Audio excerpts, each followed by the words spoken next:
welcome back to my YouTube channel, and today I have another story from the past. So, let's begin.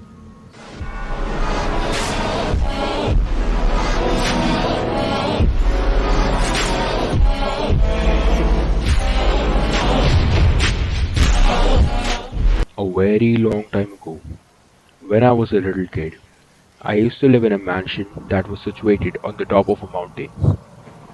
The ride from the nearest town to my house was over an hour long, and not a human would be inside for miles. But there was one thing right next to us, one broken house, possibly years old, and the rest of the mountain was nothing but a deep forest. The broken house had been abandoned years ago apparently.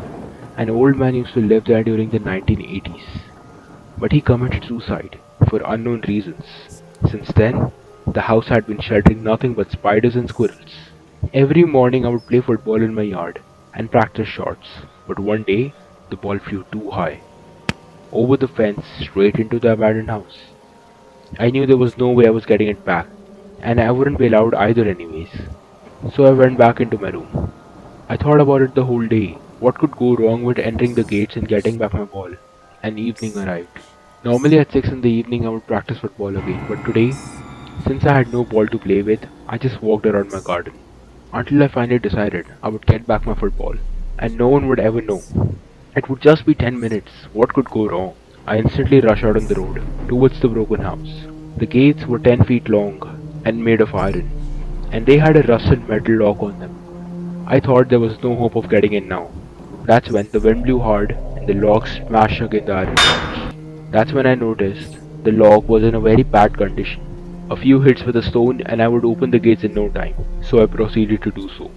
And finally after 15 minutes, the gates were loose, and I opened the heavy metal door. I saw the ball lying on the yard of the house. I immediately picked it up. That's when I heard something moving in the house. I glanced at the window.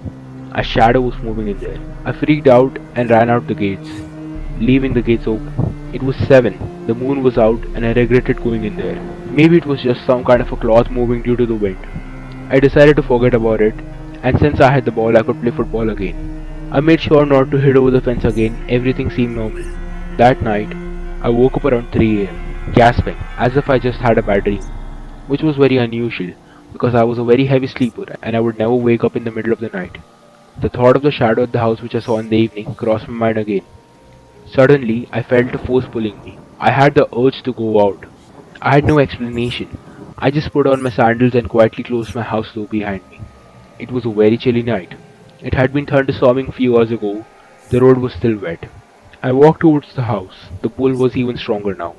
The metal gates were still slightly open, just as I left them that evening.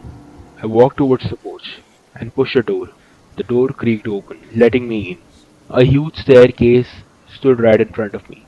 There was no lighting in the house, but there was a strange glow about it. Probably the moonlight had a role to play in it, which was somehow making everything faintly visible.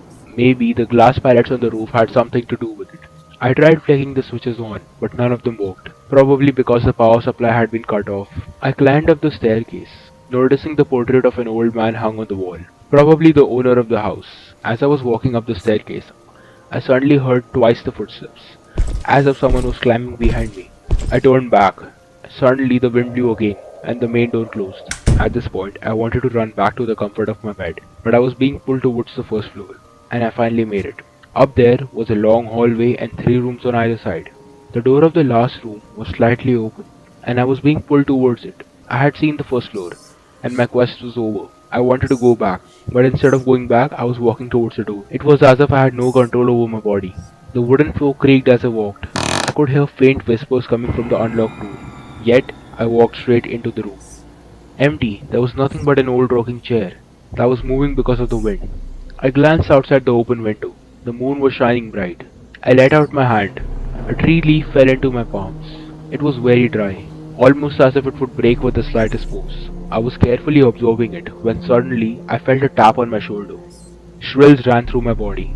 I didn't want to look back, but eventually I did. It was a tall old man with broken teeth. He stared right into my eyes, and then stepped back and started laughing like a maniac. I screamed. It was the ghost of the man who died 3 years ago. He looked exactly like the picture on the ground floor. he took out a knife and charged towards me. And then blank. Everything went black. I woke up in my bed. It was all a bad dream. I looked at the clock. It was still 3 a.m. I sighed a breath of relief. At least none of it was real. Then I felt something crush under me. I moved and saw a dry leaf crush under my weight. I panicked for a moment, but then came to the conclusion it must have been there before. I decided I should probably go back to sleep now. As soon as I lay down again, I felt a familiar pull, just like in the dream. But I stayed on the bed, wondering and staring at the football that lay just in front of me. And I said to myself one last time, it was just a dream. Or was it? If the story gave you thrills, a like and sub would be appreciated. Goodbye and stay safe from creatures unknown this Halloween.